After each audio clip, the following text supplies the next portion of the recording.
Style बा। आ जब ये सुरती खोटा जाला तो हमने के मर्दानवा का कोई से बेउसा से लगल स्टार्ट। आपको मोगवा बेउसा से ना वो कने के लगे देखिने जे होई कोन स्टाइल बाहू।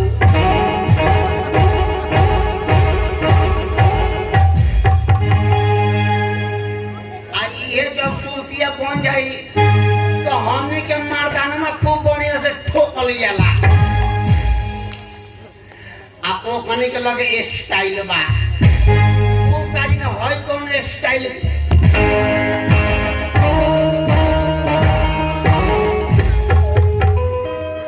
आ ये जब ठोका जाला तो हमने के मर्दानवा खूब बढ़िया डाल लगा जाला।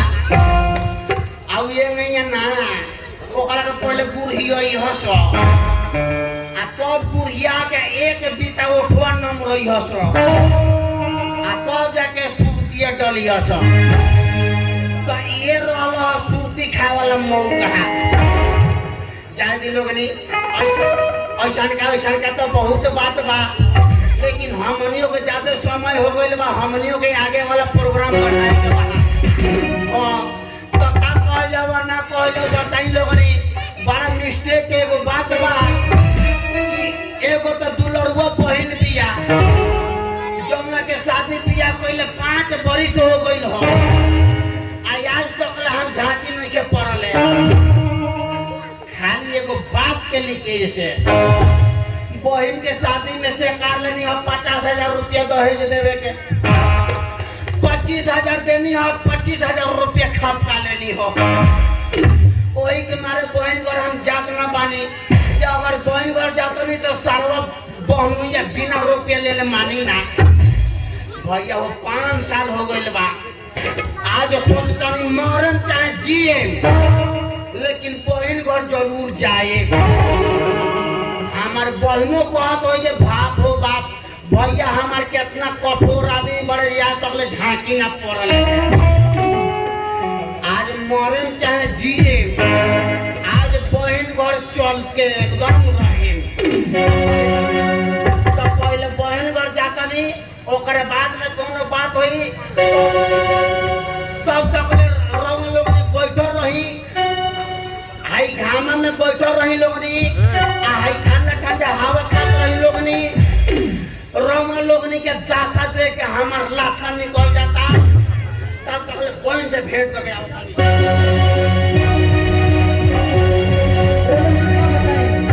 हमारे शादी पहले 5 साल हो गए लेकिन हमारे शादी हमारे बाप का के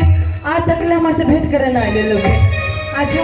वो लोग भुला गए बा तो हमें भुलाइए गए बानी आज ये लोग चाहे ना आए लोग। लेकिन आज इतना तो वो बोलता कि हम क्या बताएं। अच्छा हम जा अपने घर में।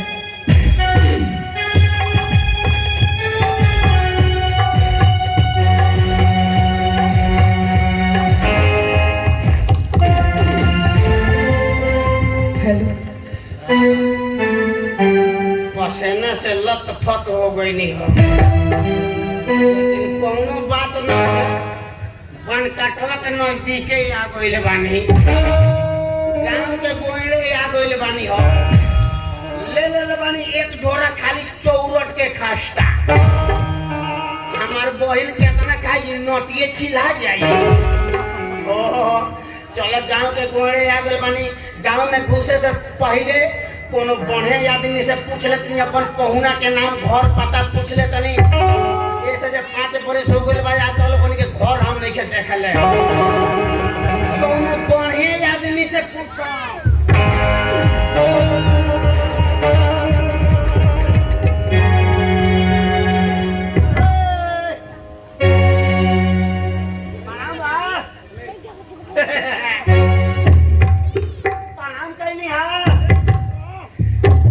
भाई साहब ओ भाई साहब ओ भाई साहब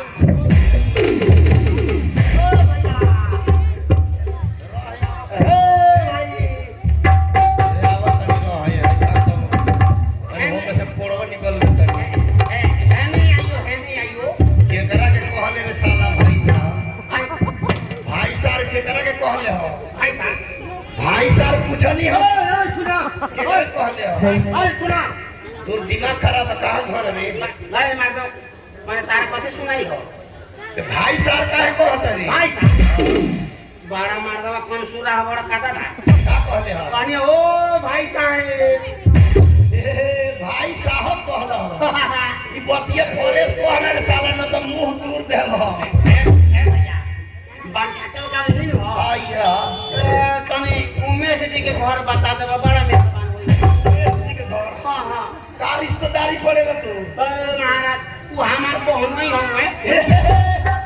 उमेश भैया के सार होगा ए बहुत दिन में देखा नहीं हो सार तोहरा के डबल लंग झाड़ बतिया अब का भइले अब हम सब खाली कह देनी जे हम सार है तो ना ना उमेश भैया हमारे पटीदार हो ये तो सारे न लोग देखा कोई तो मौसा कहि तोरा के हाय सार ना कहि तो तोरा के मौसा कहि ई बतिया हम भेटा करे बहन तो पूछत अब हम पूछिए अगर हो गेलो तो बढ़िया बा ना ना हमारे चाचा के लड़का हो गन उमेश भैया आना तो बुझ ले हम कैसा के खतरनाक आदमी भइले अच्छा अच्छा पूर्विनिया के भाई हने हां तब तो सारे न भइले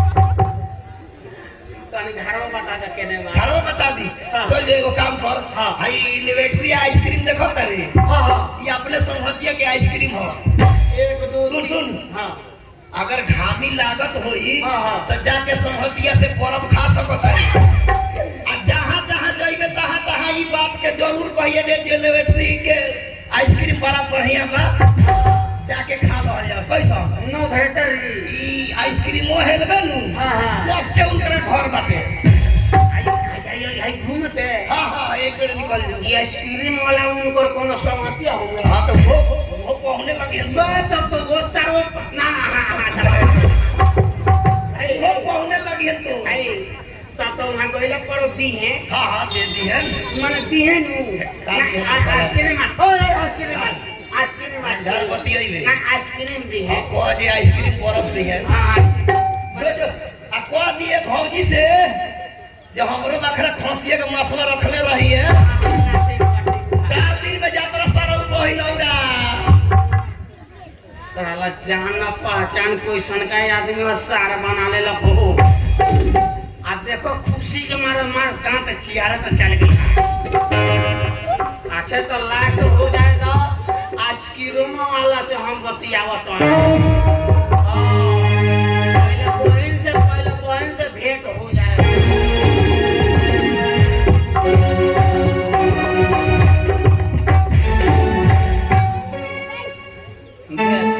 आइसक्रीम के आगवा दे अच्छा रहा भी बुझाता ये के बा के है हां ये तो बॉबी का आवाज खनी है अरे हां माइले ई नदिया के मंगा सहारा देल बा एकर लवर जमरा खाली नहीं खे अरे आवाजवा में के पहचान कर रे ए सब बतेबा कि ना कि के हुआ हां में होइले अच्छा चिन लेनी लगता हमार छोटका मामा हमें का अरे हां में होइले बॉबी हां में अच्छा भैया हो बक सब लोग कहे चाहिए अब रोम दिया पड़ी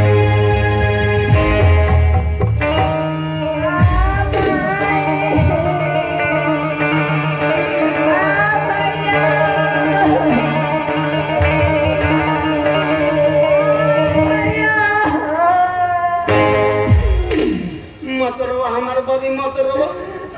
चुप रहो मुँह तो रोवा हम जाने तनी जब 5 साल के बाद आयल बनी बॉबी चुप ना तो तन के रोही के वजह तन का हेटवा हो जो हमार बॉबी चुप हमार बॉबी बताओ अपन समस्या काहे रो बताड़ी भैया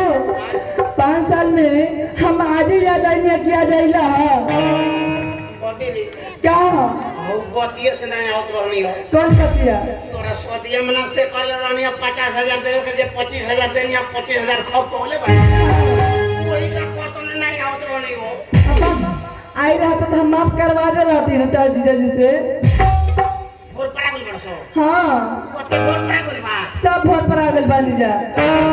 कते रे ई बते तो पहले न कहे के चाहिए रे दइयो ए